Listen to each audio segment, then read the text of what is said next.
Welcome to the Thriving Farmer Podcast. I'm your host, Michael Kilpatrick. Our mission is to inspire, educate, and celebrate sustainable farming. We believe that you can build a profitable, sustainable farm that gives you true farm freedom. Join us as we talk to farmers, innovators, educators, and entrepreneurs to glean their top takeaways in business and life. Hey, Thriving Farmers, Michael Kilpatrick here. Today, joining me are Helena and Mika, who are the founders of Hälsa Foods and the creator of the first 100% clean plant-based platform. The first product on the market is the Hälsa Organic Oat Gurt, with more to be launched in the future. Hälsa has started a program to help struggling dairy farmers to have a future in plant-based food by teaching them how to grow organic oats in the Scandinavian way with zero water footprint. Welcome to the podcast. Thank you very much. Thank you, Michael. So give us a little bit of overview of your business. Well, we've been on the market now for about a year and a half, a little under 2 years. Our first product line that we brought out is the drinkable oat gurt, and also we have spoonable oat gurt on the market. So these are just your regular yogurts, except that they obviously completely vegan, 100% clean, made out of whole grain oats. We do not fiddle with the oats at all. And we have a IP portfolio that Helena and myself have created over the 5 years on R&D that we ended up spending. And the yogurts are the first ones. There will be many, many more product lines coming out in the next 12 months. Wow, that's amazing. Okay, but like the backup before that, you've been actually working with oats before this line, correct? Yes, that's correct. Back in 2011, we imported the first oat milk to the United States, and the maker of the oat milk was in Scandinavia, and we rebranded it and launched it in the United States and received 3 major food awards for it. And in about 18 months, the oat milk that we were selling as simply oat shake was in 2,000 stores. So it was quite successful. But then what happened is that the manufacturer sold the factory and we lost the business. Oh. Yes, so it was devastating at the moment. But what we had gained is knowledge of how to make oat milk. And we looked at how the oat milk was made and thought that it was too chemical heavy. And they had also added a lot of food additives. And so we thought there's got to be a better way, because oats are really healthy grain. So how to make oat milk or oat milk yogurt in a way that keeps all the beneficial nutrients intact. So we went to work. We worked with a few oat scientists that have studied oats for decades. We call them oat wizards. And we told them that, please help us. This is a difficult task, but we have to find a way to do this in a natural way, and so that we make oat milks and oat milk yogurts and all kinds of oat beverages out of oats and keeping the nutrients intact. And so it was a difficult task. It took us 4 years in the lab, back and forth, but we finally cracked the code and were able to do that. So and then we came out with Hälsa oat yogurt. So what prompted you to want to import oat milk into the U.S.? Well, plant-based products were on the rise, and also veganism and eating the vegan way and less animal products is on the rise, and still it's an exploding market. More and more people are trying to at least substitute a few meals a week with vegan meals. So it's a market that is growing, and we knew that sooner or later oats would be discovered and in the United States, because they have a long tradition in Scandinavia and they are used in all kinds of products. So we thought it would be only a matter of time when when the oat milk market would explode in the US. So you were beating them to market and making it happen. Yep. So what has been the hardest part about starting this business? I mean, you talked about the 4 years of R&D. Were there ever times during that you're like, oh my gosh, this is too much? Yeah, like every other day. Okay. Yeah, so like I've said before, that call me at Friday about 5:30 and I'll sell you the company for $20, but Yeah. don't wait until Monday, because I'm up and roaring again. I think that the hardest part was by far getting the funding to this. So we were completely self-funded. And when Helena said that we were in R&D for 4 years, we were in R&D full blown for 4 years. It was not like we were cooking in the kitchen every now and then. Yeah. Day jobs. This was a really, really all we did. And finding funding was really, really challenging. The problem with the traditional funding out there, your VCs and investors in general, is that they don't tend to see new things clearly. It's a lot, I mean, I've said this before and I stand by this, that it's a lot easier to find a massive amount of money for a Me Too product than it is to find a little bit of money for an innovation. So while we were in R&D, I got turned down by every single investor that's probably is out there. I thought so. And to the extent that 4 years ago, they were laughing at me like, no one's going to drink oat milk. What are you talking about, dude? You're insane. Yeah. And has that changed a bit? Yes. I mean, like the specialty milk, I guess, market, I don't know, or the plant-based milk market, it also has just exploded so much that I'm probably in like Whole Foods is more space than regular milk. Yeah, regular milk is really losing its footing. It's been losing its footing for a long time, but in the past 5 years, it has expedited the corrosion of the regular milk market, and it feels like there are some stores like your Whole Foods or specialty natural food stores where you see more plant-based options, that you get the feeling that it's in kind of a tailspin. Which it isn't, but it's really corroding fast, the market, unfortunately, for the farmers. Now, one of the things you mentioned out there too is just the amount of water that the oat milk uses compared to, let's say, one of the other really common ones, which is almonds. Talk to us a little bit about that. Yeah, it's really important to also for consumers not only to eat plant-based, but our mission that it's also important to look at the water and carbon footprint of growing the ingredients. And if we compare with almond milk, for example, almond orchards in California use 10% of California's fresh water. And not only that, but they use so much pesticides and herbicides that they kill about 50 million bees every year. So when we think about what kind of products are we making big hits? What kind of products are consumers buying? Do we really want to be buying something that's not sustainable?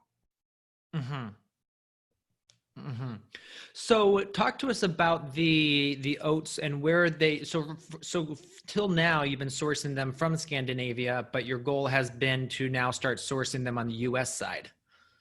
Yeah, we are part of a co-op in Scandinavia, and we bring our oats in from there right now. And the reason for that being that after, like Helena mentioned, that we were in an oat milk business already 10 years ago. So our knowledge of oats and the quality and what type of oats work for us is pretty vast.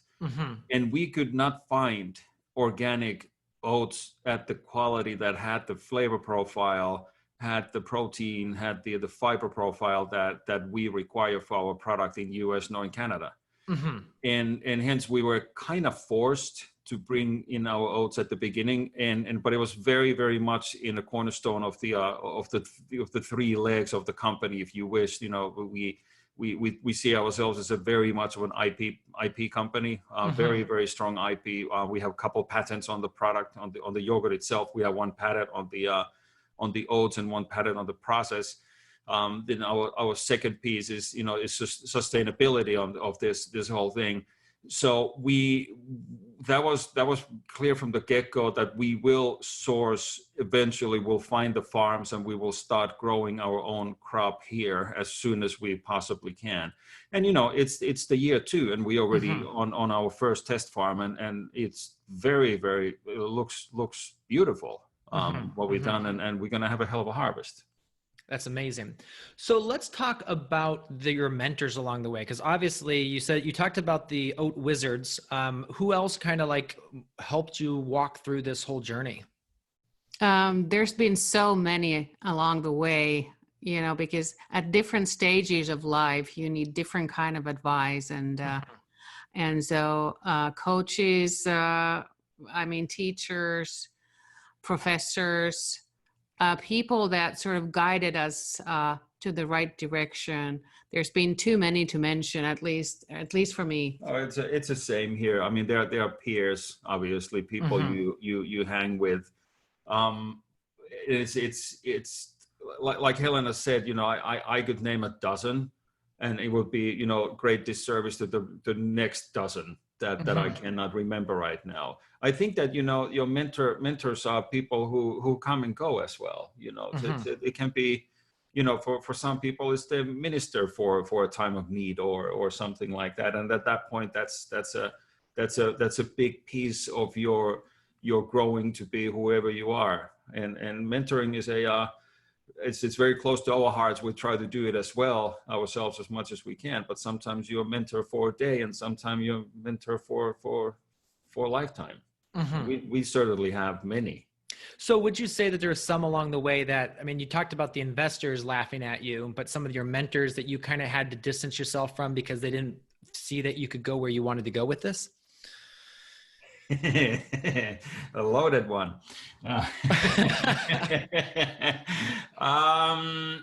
Let me put it this way. It's probably easier it's like in every stage in your life that, and every stage of a business, that you have also people who come and go, not everybody's going to stick.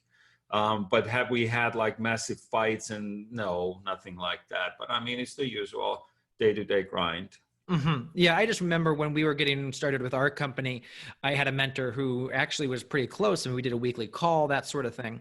And he basically said, well, if you're going into that business, you either have to be number one or you have to be, very, very specialized. And he didn't think we would make it.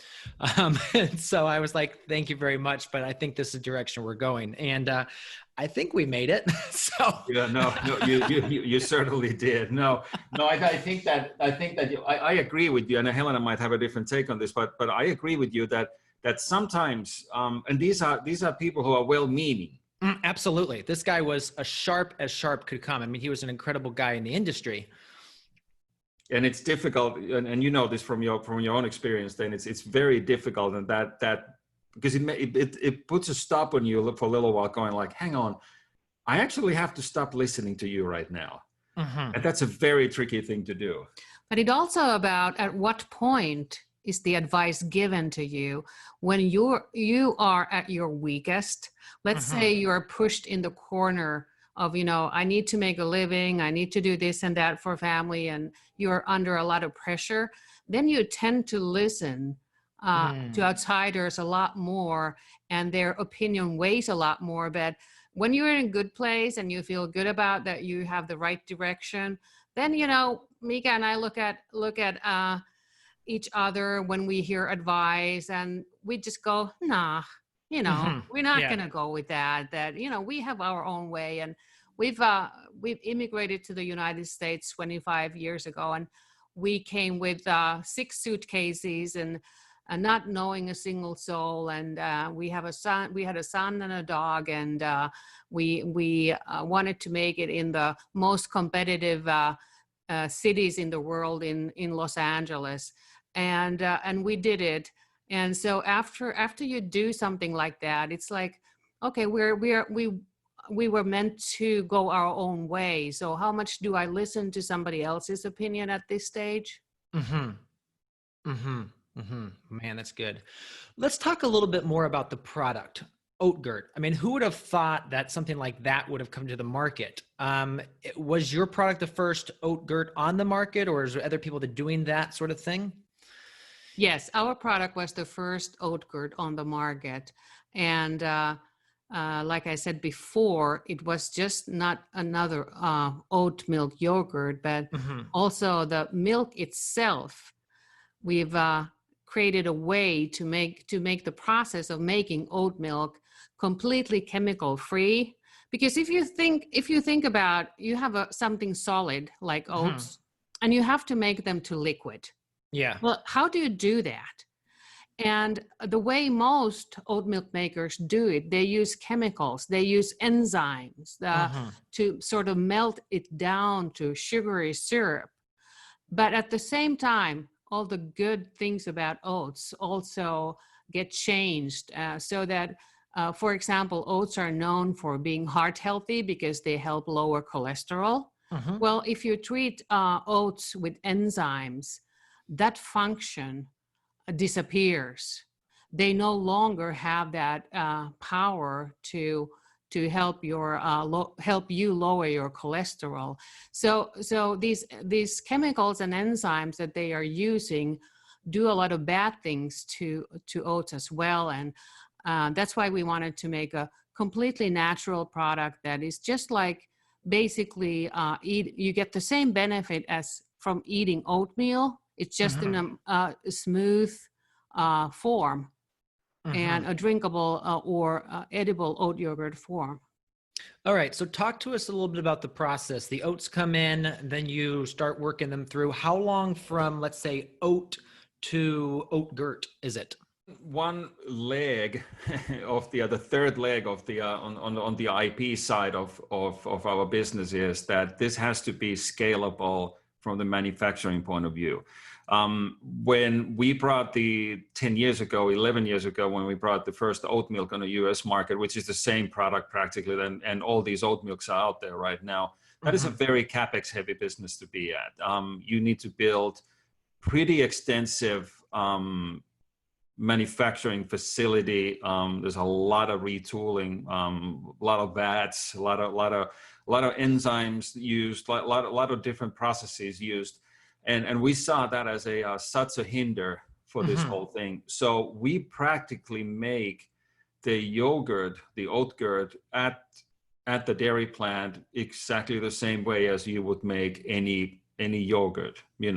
Wow. We use time, temperature, and bacteria. We ferment them exactly like you would do with milk, and that ensures us that we don't have to use stabilizers and oils to make the mouthfeel together.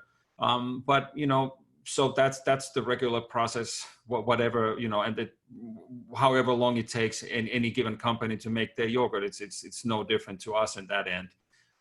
But when we go from the field to the plant actually to make the yogurt, it's the same process. We harvest and we go to the mill and do our little thing, and then we're ready to go. So this is really streamlined, and that was a very extensive piece of the R&D. So the R&D was not only about like what bacteria works with our process and how do we make this fermented product to taste like what it is, and how do we get the flavor profile. And is it stable? Does it hold? Is it gonna go bad in 10 days? So does it hold for 50 days like ours does? So that's a really big piece of it. But the other piece was really like, what do we do from farm on? Like what do we do actually from the soil on? How do we prep the soil, and how do we go from there? Which seed do we use? Which variety do we use? And how do we treat the oats right after harvesting, which is a very crucial part. And usually tends to spoil the oats. Because you were mentioning that one of the things they do in industry oats is they use Roundup to dry them down quick, and because you're certified organic, you obviously are, and just because it's not a good thing to do. Plus we would never do it to beginning with, period. So I mean it's a really wicked thing that is done, which is that Monsanto, now Bayer, but Monsanto in the eternal wisdom figured out that, hang on, there is no genetically modified, there's no GMO version of oats. It doesn't exist. So how can we sell more of Roundup. And they were like, well, hey, hang on, if you're a farmer and you have a field and part of your field, part of the field is a little bit of in a shady area and it might be a little hilly. It doesn't grow even, like, really well yourself as well, that stuff doesn't grow even always, right? Yeah. And you go like, well, you can accept a little bit of a yield loss here if you look like ultimate time that looks like the most of the field is done, is ready to be harvested right now. And then you spray the crap out of it with glyphosate and you essentially you kill it. Yeah. So you prevent the moisture to be collected anymore into it. Yeah, because this is an important part as well, why small farms in particular are ideal for growing oats, is that oats need to be dried immediately after harvesting, so that you don't need to you don't need to spray them with glyphosate or anything else. And when you have these huge industrial farms in Canada and the United States, simply to get the oats harvested and to transport them to a drying silo may take days. But in a small farm where you're close to the drying right away, so it just takes you a few hours to dry them immediately, and that's how you get premium quality oats. Yeah, oats, as you know, oats have fat in them, and there's always moisture in the field. So when you combine moisture and fat, they start going rancid pretty darn fast. And that's the key here. And this is one of the reasons why Scandinavia has been such a perfect spot for us, because all the farms are literally small family farms. The large industrial scale farming doesn't exist. So everybody has a small farm, and these guys are stubborn as hell. So they all have their own harvesting machines and they all have their own drying silos. So, which is, not always, probably from the economics point of view, probably not the brightest thing to do, because you could share with but why would you share? Because you can have it on your own. So, but it works out really well for us because the oats are unbelievable quality. Yeah. So now when you got into this, when you started your R&D, did you start with an R&D that you're going to oat gurt, or were you just going for the R&D just for the milk and then the oat gurt just came to you? No, everything starts from the milk, whatever we wanted to make. We can make chocolate milk or yogurts or anything sort of the same way as dairy. Everything starts with the milk or with the cream. So that was sort of the basic platform. We knew that after we cracked the code, we can make just about anything with the same platform. So like an oat ice cream might be coming? Absolutely. I mean, that's a possibility, and all kinds of creams and spreads. Anything that you can think of that you make of milk can also be made from oat milk. Yeah, the ice cream we have. Okay. It's not on the market yet, but we definitely have it. I'm obsessed with ice cream, so I will have to find my way into your freezer somehow. There you go. So let's talk. One thing you were mentioning is that you work with a co-packer to do the production, and you're actually on the floor when it happens. Yes, very much. I run the production. I am the floor manager for the time of the production. So. And we actually just onboarded a brand new co-packer during this COVID virus, which is, it was put some hair on my chest, that's for sure. So it's so with the new co-packer, I think it's actually pretty fast and easy story to tell. I also built the SOP, the standard operating procedures for that, meaning that how do you handle everything from the loading dock, proceeding to the end where you actually load up the truck and it goes out. So everything between there is designed by us, but the actual production, mixing the ingredients, supervising it, making sure that it's cupped proper, making sure that it's blended proper, that we have the right amount of juice, fruit, berries, whatever we're using. I run the production. Wow. And I saw that you had an article, I forget, it actually got synthesized or syndicated, I think is the right word, pretty well across the internet, about you've been like flying how many times since January? Oh, 30, 33 times. Yeah. Yeah. I've been on the road for 160 nights this year. Wow. During the COVID. I've been home for nine nights. That was around the 4th of July. Wow. That is Self amazing. self self guaranteed on the other side of the house. I mean, Helena and I, we Yeah. see each other, but we don't, Yeah. 30 feet apart. Wow, that's amazing. With that, I'd like to stop here and take a quick break. In a minute, we'll be back with Helena and Mika from the Oat Gurt Manufacturing.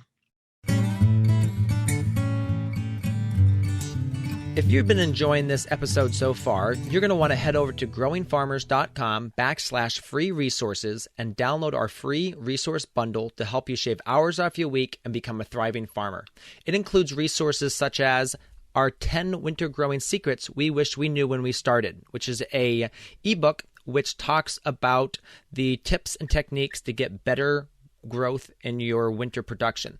We teach things like the simple but counterintuitive principle that trips up most beginning growers, the shape and size of tunnels that are best for winter production, how to prepare beds so they are weed free and get beautiful lush stands of crops, what to do about pests like aphids, voles, and slugs, how to fast track your research to fine tune your production for your microclimate, and how to pack in more crops for higher yields and profits. So head over to growingfarmers.com/free resources and download your free resource bundle today. All right, thriving farmers. So we are back with Helena and Mika from Hälsa. I guess, did I pronounce that correct this time? Yeah, Hälsa. Hälsa. It's Swedish. That's Swedish for health. Okay, yes, good that you brought that up. And I'm sure you picked that specifically for that. You were like, this is something that we want to put our name on with this. Yeah, we wanted to come up with a completely different product that doesn't mimic anything that's out there. And the whole thinking behind Hälsa is that we make products that are good for people and good for the planet. Mm-hmm. So how is your product different than other plant-based products on the market? Well, there's two significant differences is that because we don't have a chemical process, we have a natural process, and we don't add any food additives or chemicals to the product. These days, in particular with COVID, people are talking about immunity and how important it is to boost your immunity so that you stay healthy.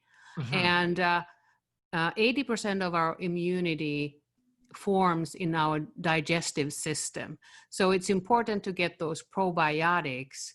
And if you enjoy probiotics in form of a supplement, for example, or any drink, or usually probiotics get destroyed by stomach acid. But if you enjoy your probiotics in the form of a Hälsa yogurt, for example, that's made from whole grain oats, these whole grain oats neutralize the stomach so that the stomach acid doesn't kill the probiotics, but your body can fully benefit of all the probiotics in the product. And secondly, artificial ingredients and chemicals also kill good bacteria in the gut. So the more chemicals the product contains, the less body can use the probiotics. So those two things are different with our product, and that's why natural, clean products are always best way to get your probiotics. So talk to us a little bit about the business setup. I know in like the R&D stage, when you're doing a lot of the startup kind of roles tend to mix a lot, but have you now kind of like settled into like one person is more responsible for one aspect of the business? Yeah, definitely. We are now on a stage of being a young company, and then the roles get to be divided a bit more clearly, and they find their way as well when you've been doing it for so long. So basically, I'm in charge of the operations. I'm the acting CEO. Like I said, I run the production side of things, but I also do the sales. And really lead the sales force and do that side. Helena then is in charge of basically on the R&D side, well, the whole product is Helena's idea, and it's Helena's product. Helena also is in charge of the on what flavors and how and the texture and how they actually do come out. And then obviously, really big piece of Helena's doings is that Hälsa is Helena's child, in the sense that everything that you see, being the packaging of the website, every scrap that's been written, is all Helena. Helena designs everything, branding, the whole marketing plan, everything it's all Helena.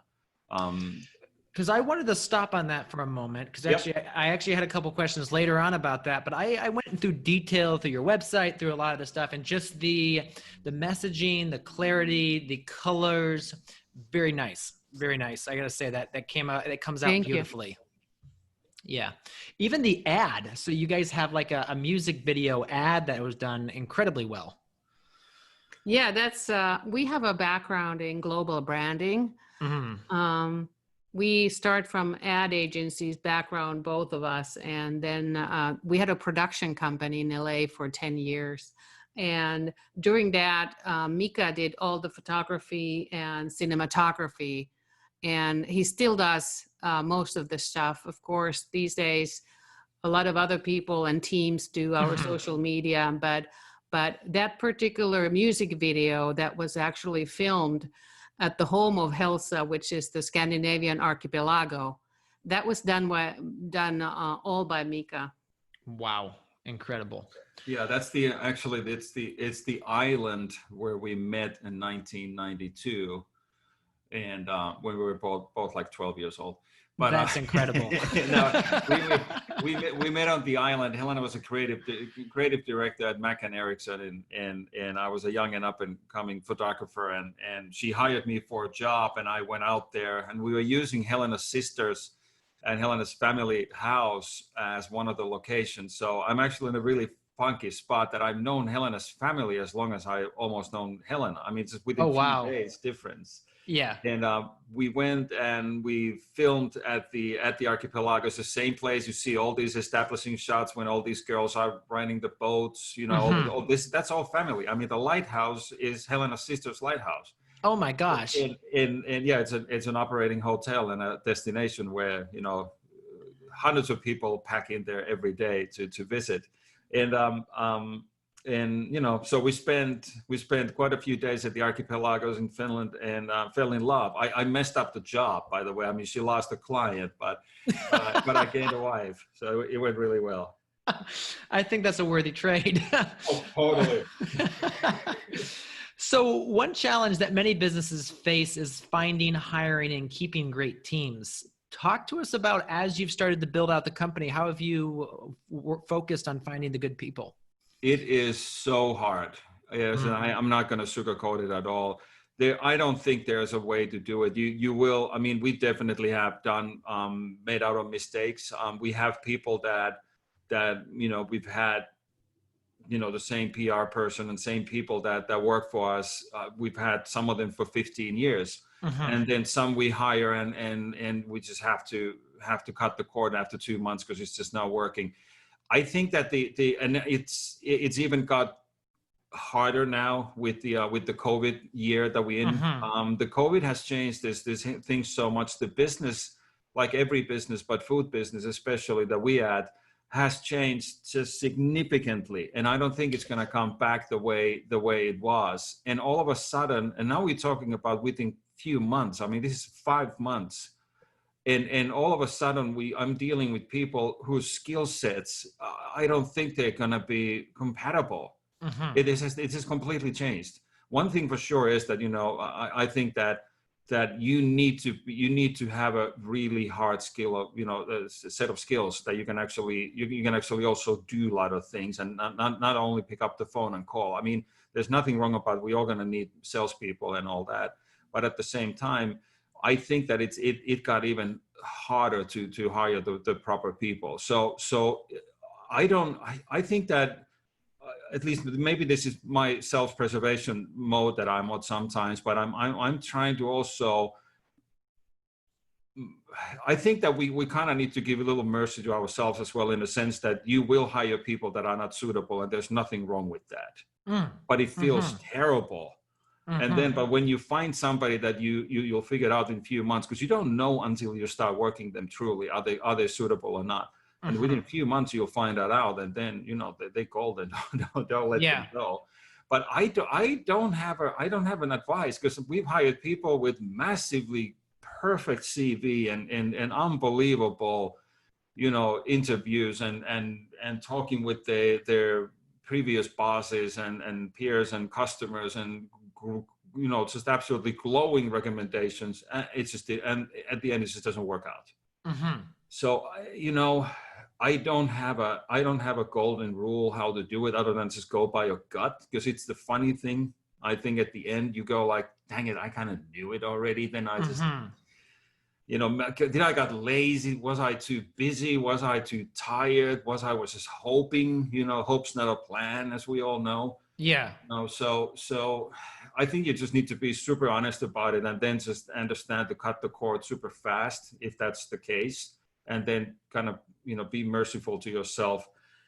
The problem is that when you're a small company, it's not a big organization, is that when you lose somebody, you have to take it over for a little while before you find a replacement. It can be very destructive. Yeah, and the problem with us, with a small startup like ours, is that a lot of people are used to work in bigger organizations and people under them and over them, and with a company like ours, you need to be a self-starter, and those who can do that are few and far between. Well, they usually have their own companies. Yeah. Yes, absolutely. Yeah. And they're usually very independent, and they see things differently. Yes. Yeah. So finding that balance of, I'm a self-starter and I can go crush it, but also willing to work for someone else is very difficult. Yep. Yeah. Pretty much describes us right there. But I think what you said right there is very important, is you just have to give yourself permission to know that you're not going to hire the right person all the time. And also, these days, there are companies that outsource a lot of the function that you need to do, that you traditionally had to hire people for. You have a sales function, you have small sales teams that do all the sales for you, and not only, of course, accounting and stuff like this you can outsource, but so the question becomes, how many employees do you actually need, as opposed to outsourcing something? Yeah, that has definitely changed in the past year or two, and I think it's going to change even more. Yeah. In our company, we outsource an incredible amount. I mean, like our actual on payroll for our company is actually just myself and my wife. Yeah, there you go. And everyone else is a private contractor, and they're all, that's how they were hired. But it's allowed us to do a lot more and just be incredibly agile. Yeah, that's correct. Keep your overhead low. It's unfortunate how many times well, especially startups, they fold in a year or two because they just run out of money. They had a too big of an, it's kind of the year 2.5. A lot of times in a lot of companies, it's the time when they actually do know who they are and what they do. They might have already pivoted from the product they started first with. But then they just run out of money because they have this massive overhead, way too many people, way too fancy offices, way too much money spent. So like you just said, be nimble and be lean, But sometimes it's also the investors who require that, because they are used to see that what you do with your money, you make your company grow. And that's the traditional way to grow, that you get more people, more employees, do different tasks. But these days, I think there's a way to grow without growing, without taking a lot of new employees. Let's talk a little bit about your marketing, because you talk about growing, and marketing is part of growing. Where do you focus on selling? We have been and still are very much focused on the East Coast, from Boston to Philly. Basically, is the slip of land that we had. Obviously, COVID put a hell of a wrench to our plans and everything that we did. It's been very challenging for us, and we're not the only one on that. I'm not, there's no violence needed here. I know it's the same thing for a lot of young companies. We were going into West Coast, planning to launch there in April. Obviously, COVID put that in hold. We do have a plan there as well now that I think we might execute this fall, if not early next year. But it's very much of East Coast. We do very well in Manhattan, in the city, and then there's several hundred smaller stores around it. We unfortunately had a very thriving business. We were in all the airports in New York, which nobody is at any of the airports. Yes. So that also kind of went away overnight for our drinkable yogurt. There were a lot of resettings. We're in a very, very fortunate position, because we did follow one of the golden rules that we've been pounding to our own heads our whole life. Go for funding round, go for money when you don't need it. And it doesn't mean that go and just raise money for the hell of it. It's just, it takes forever. Even when you're on a market and you have great backers and everybody in, it still takes forever to actually close a funding round. And we closed a good size of funding round right before Christmas, literally day before Christmas in December.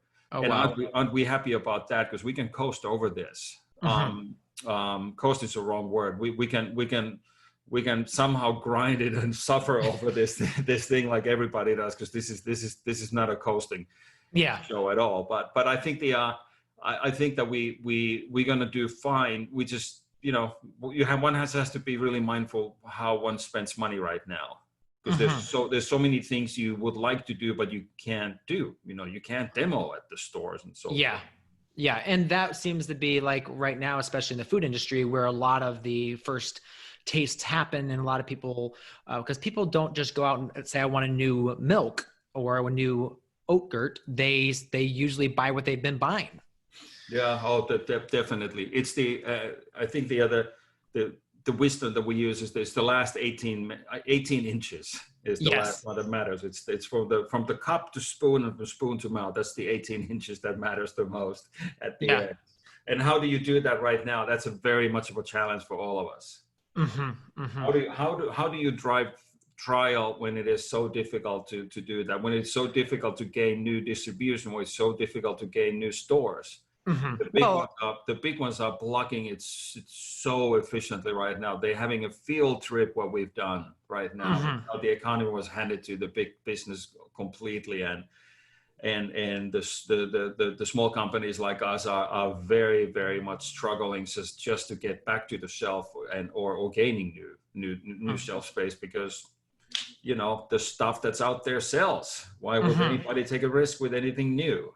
Well, it's like it was our weekly tradition. We went to church, we went to Costco, and then we went to Chipotle, and that was our Sunday morning routine for, I'd say, years. But with COVID, we don't go to church anymore. We do that online. We don't go to Costco because you have to mask up, and the family doesn't want to mask up. We just stay at home. And we just don't go anywhere. And so how we now shop is through, my wife just does ClickList. And our local farmers. Obviously, we have our local farmers that we use for all the stuff we can get locally. But we're not trying new things right now. Yeah. No one's going to be trying new things this year. That's the tough piece of this. Yeah. But inheritedly American thing to do is always to find new things, and you want to do new things, and you want to customize, and you want to do your own blend. So what's going to happen is that we'll get over this crap, what's going on right now, and then people will want to do new things next spring. We'll just have to get there. Yeah. Well, the other thing is it's interesting just to think through, if you're trying to get this new product out there, how could you do that right now? And I mean, you have to kind of almost work with influencers, and then it's almost like, how do you send samples? Because obviously you are selling a refrigerated product as well. So sending samples would be incredibly expensive. So yeah, it's one of those things where I think you say you just kind of have to grind through, and then hopefully when stuff opens back up, you can get back in. Yep. That's how we see it. All right. So talk to us about the opportunity for farmers, because you're looking to bring the production into the U.S. Talk to us about the oat growing process. Well, this whole idea, our first pilot farm, started with our need to bring our source closer to us, because, like we said, we are importing from Scandinavia, and being a company that thinks about the environment, we were thinking about, the fossil fuels we are burning when we bring oats from Scandinavia. And would there not be a possibility to grow oats right here in the United States? And also, if you think about situations like COVID, at first, all the ports were closed.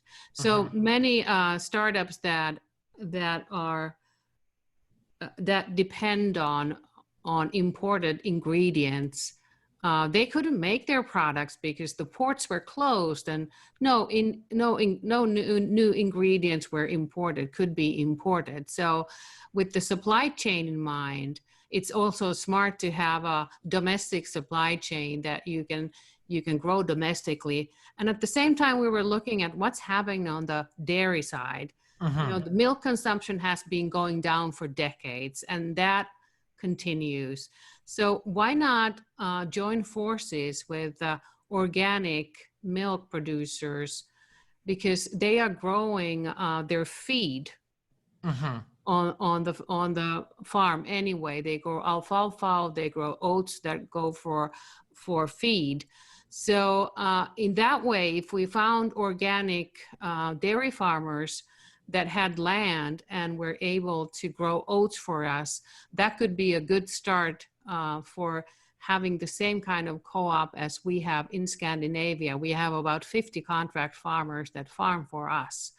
And so then we contacted, we put the word out there that we're looking for farmers, and we found a few, and found our first pilot farm, a couple in upstate New York who shared our values and shared our vision. And they also understood that, organic milk is selling well right now, but what is the future?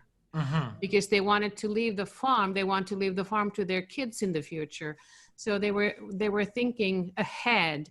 And then they said, this is something that we could try. And so we put our forces together and started the first Hälsa organic oat farm in upstate New York. So how are the Scandinavian style organic oat varieties different than US varieties? They have more beta glucan, which is the heart healthy component of oats. They contain more of the beta glucan, and they also contain more protein. And their taste profile is also different. And like I said, they are grown in small farms where the oats can be dried immediately, which results in very premium quality oats. So you can taste the difference, but there's also difference in nutrition. And that's something that we couldn't find in the United States. But then now we are testing 2 different varieties on our pilot farm, and are doing it with the help of scientists and organic oat farmers in Scandinavia, who are sort of overseeing the project and also giving us pointers of what to do at different stages. Yeah, let me piggyback on that a little bit. The whole farm project is that we're building a 5 to 7 year plan.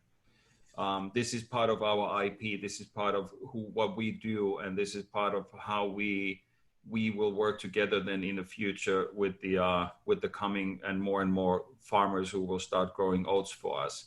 So there's a in a sense there's a Hälsa book, Hälsa guide, how to grow oats for Hälsa, what to do at any given stage.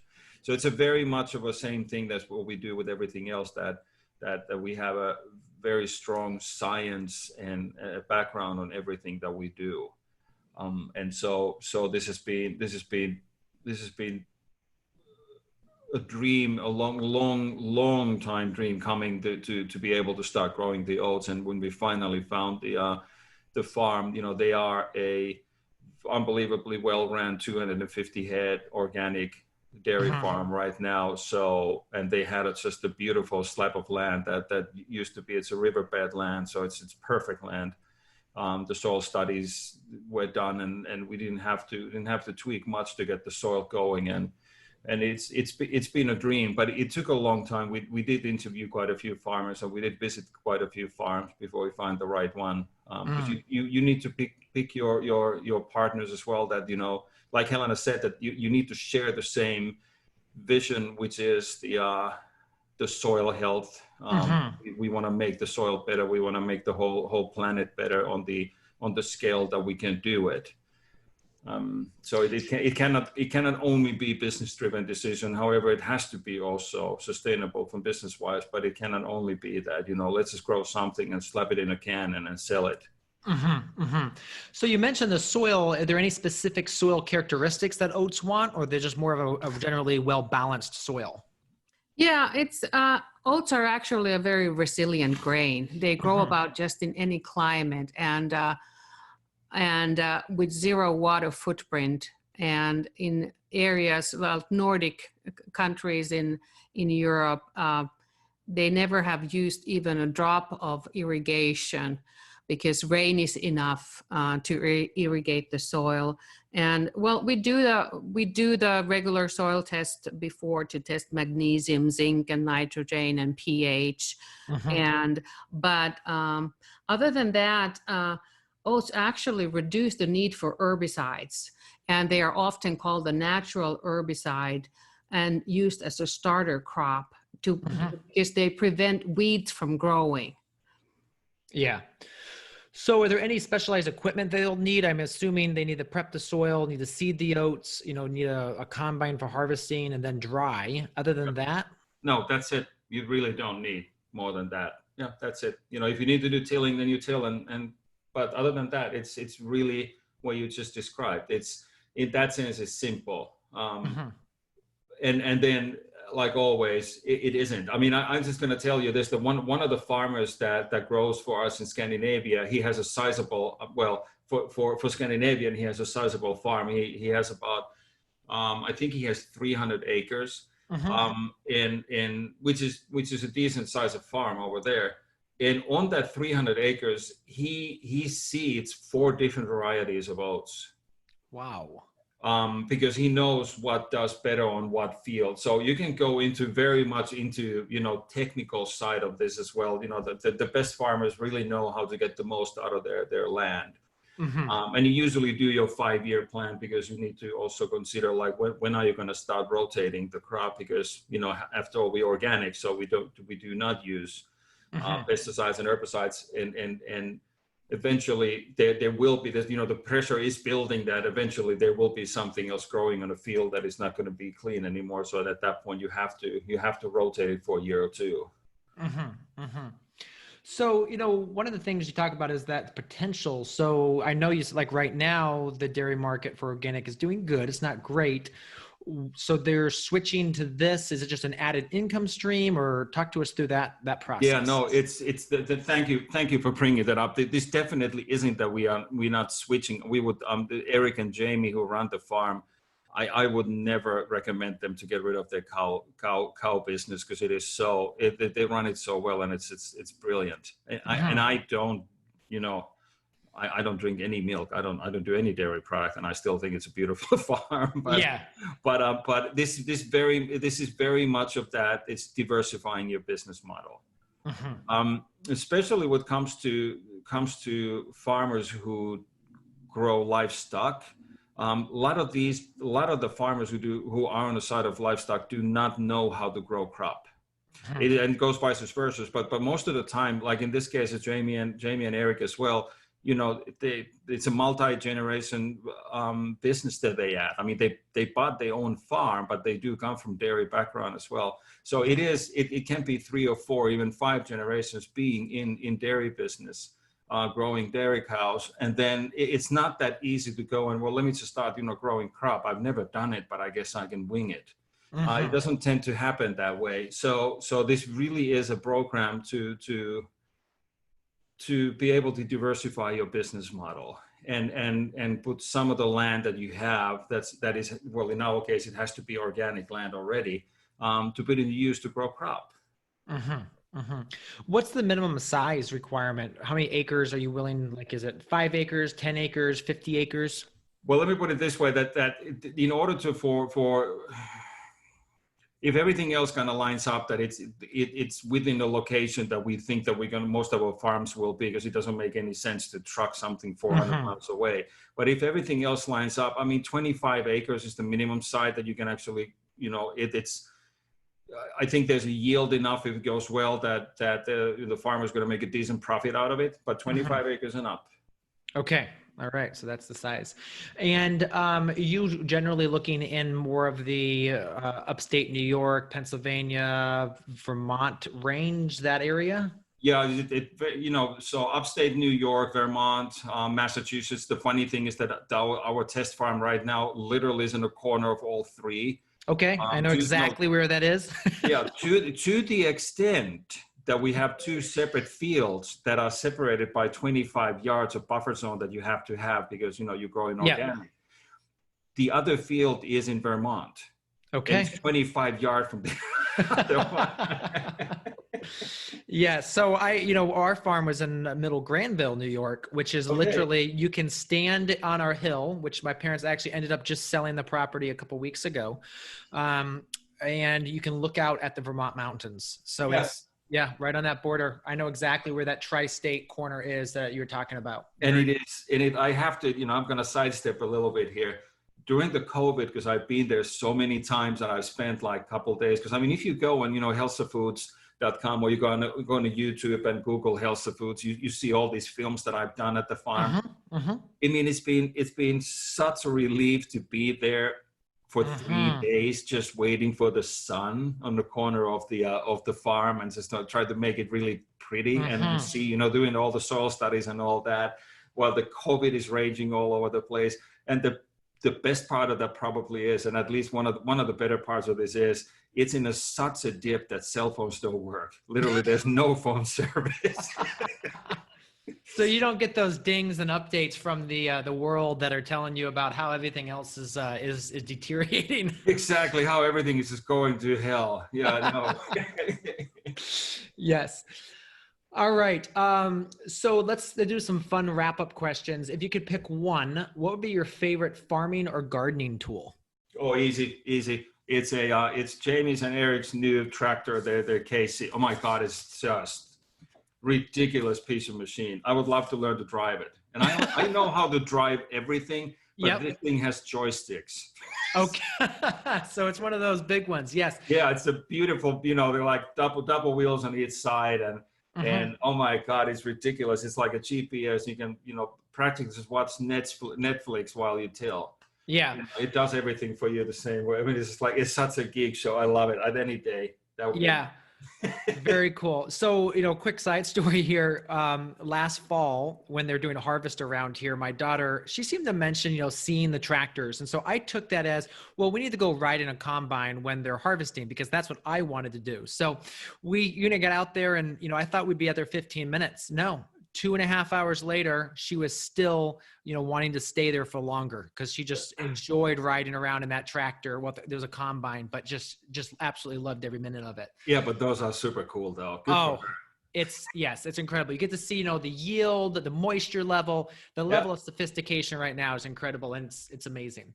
Yeah, and that's by the way, and a side story as well. You can cut this out, but part of the whole thing here for Jamie and Eric and their farm, which is really, really cool what they do, and are now starting again a much bigger program, the local college and a high school, trying to make kids to come over there for a day or 3 or 5 days to work at the farm, to see what modern farming is. Because it is way different than what I saw when I was a kid on my grandparents' farm. I can tell you that it's way different. Yeah. Well, and then too, modern organic farming. Yes. That's highly diversified, and you know your numbers. It's not like, well, I wonder if you made any money this year. I'm sure the level of farming you're talking about is just, they are just doing this with such precision and such forethought into every step they're taking, that it's making them a profitable farming. And that's something that we so do not see with the dairy farmers of the United States, because they've been told, you know, you just do it this way and you follow exactly what the fertilizer salesman and the chemical salesman and the USDA agent tell you to do.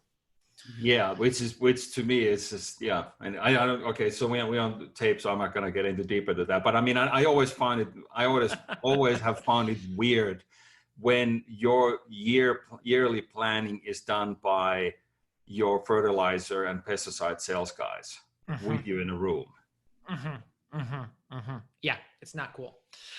All right, so Helena, do you have a favorite tool? No. I know we completely geeked out on track. No, Mika, you have also the 40s Volvo tractor. Yeah, but that's T34. But that's like, well, yeah, they did that up to 1952. Okay. The first Volvo, the red Volvo. That's, by the way, if you look at our website and all that cartoon is illustrating, you know, tractor. That's the tractor that my grandpa had when I was a kid. And one of these days I'll buy it and I'll just restore it and bring it over here to sit in the corner, because it's a super cool old tractor. I mean, horrible machine to drive. Yes. I mean, all muscle, but you know, all ways, because you could not brake or do anything without using a massive amount of muscle in it. But I mean, the thing would not brake. Yeah, no power steering. Yeah, the first two tractors we bought were Super C tractors, and they're the old International. Yeah, I mean, all forearm. I mean, my forearms were massive at the end of the summer. Just because I know. And so the Volvo T34 is a straight ripoff of International. It's a complete copy of it. Okay. Yeah, there you go. Very cool. So they just rounded out the nose. They didn't make that, you know, square nose that International has. So. Yes. Yeah. Do you believe that now is the best time to be starting a farm? Oh, that's a tough question. I mean, because starting a farm is like starting a new business. You gotta just have so much passion and so much resilience that whatever, because everything changes all the time. That's something that our farmers keep telling us, that just when you think that now this is good and this is what we'll be selling for the next 5 years, all of a sudden consumers change. The market changes, the trends change, and you have to be growing something different. Yeah, I think it's a great time to start a hobby farm when it's not, you know, your income is not based on that, you know. Yeah. But, I mean, I don't know. I mean, it's just like that's a really tough one to say. I think it's a great time to diversify it. You know. So, where can people find out more about you and your work? Our website is hälsafoods.com. All right. And spell that just so people that are listening. HALSAFOODS, hälsafoods.com. Yeah. And there is so much cool stuff on there. You guys have done a fabulous job again with that website. So it's just a really good learning experience to learn all about the systems. And then again, the beautiful films that you have shot there too, as well, I spent some time this morning looking at those. So thank you. Yeah, thank you so much for coming on. I know you guys are both very busy and surprised we were able to get both of you on at the same time. But again, thank you so much. Really appreciate it. And hopefully we can attract some more farmers to help you grow more oats. That'd be wonderful. Thank you very much. Thanks for your time, and thanks for everything you do. All right. Thanks, Michael. Hey, Thriving Farmers. Next week on the podcast, we have a super special guest, Colin Thompson, who farms at Willersford Farm outside of DC. It will be joining us for an incredible interview of all things CSA. He talks about scaling up to 20 acres of vegetables. He talks about managing a crew. Colin's just an incredibly smart mind. He's been around the industry. So he's worked with some really amazing leaders in the space, which has given him a really good grasp on what sustainable farming is and what thriving as a farmer is. So can't wait for you to join me next week as we interview Colin Thompson from Willersford Farm. So there you have it, another episode in the books. So I'd love if you would hop on over to iTunes and leave us a rating and a review. Those mean everything to us. We love to hear what you're thinking. If you have a podcast guest that you can recommend, please pop on over to the Thriving Farmer Podcast website and leave us a review. That's thrivingfarmerpodcast.com.